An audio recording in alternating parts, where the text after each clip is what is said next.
Our penultimate speaker today is Nathan Sparling. Nathan is a former NUS Scotland LGBT officer and now specialises in both HIV and welfare reform policy in Scotland.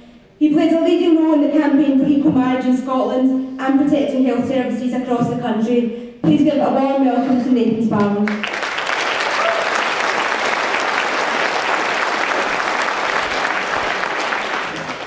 Conference, growing up we all learned how to say please, excuse me and thank you. We learned not to be selfish, not to be cruel, and we learned to have morals and treat others with kindness, dignity and respect. Yet somewhere along the way we lost track. And unfortunately we live in a world where the ideals we were all brought up on aren't unfortunately steadfast. When straight people come out opposed to equal marriage and say the gay community already have equality, all I want to do is shout back to them and say, try being gay. It's not easy. When the UK government cut billions in welfare reform and say we're all in this together, I only want to shout back, try being disabled. Try being declared fit for work because you can lift an empty box. Try being forced to manage a monthly budget for the first time as a single parent with 3 kids. Try not being a millionaire with an Eton education.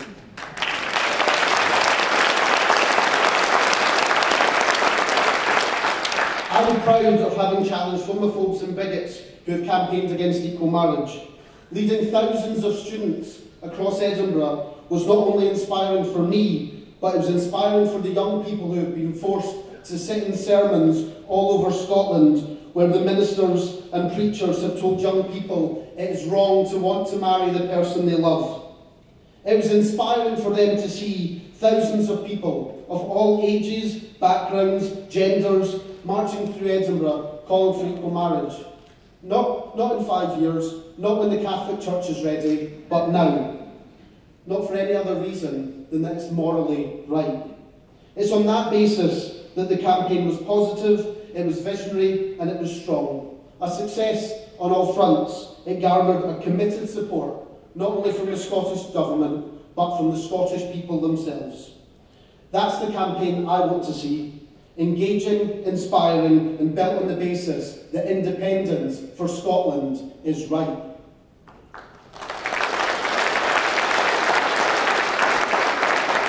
Every campaign, much like the one for equal marriage, has both sides.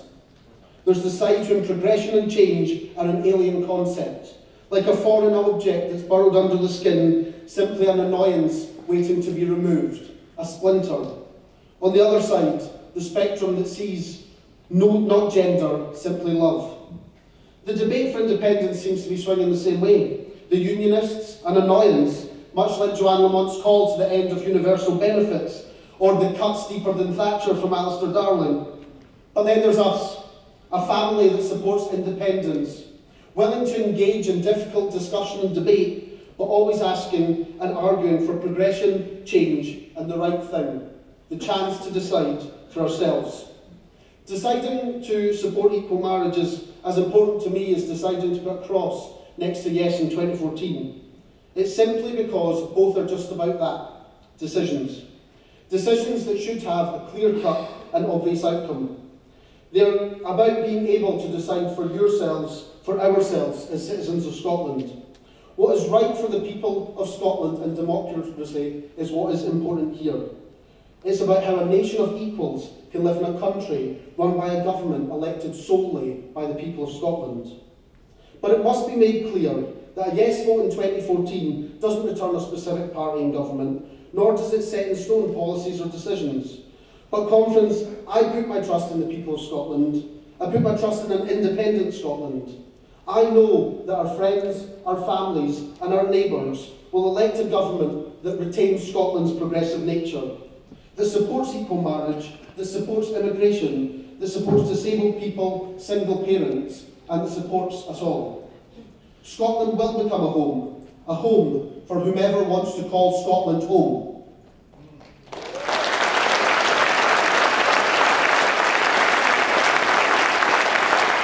Independence means change. It means decisions that are not always easy ones. It means choice that are not always clear ones.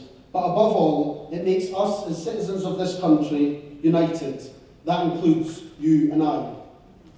Independence will allow Scotland's people to set the agenda. It will give us the right to put forward our ideas. It will give us all the right.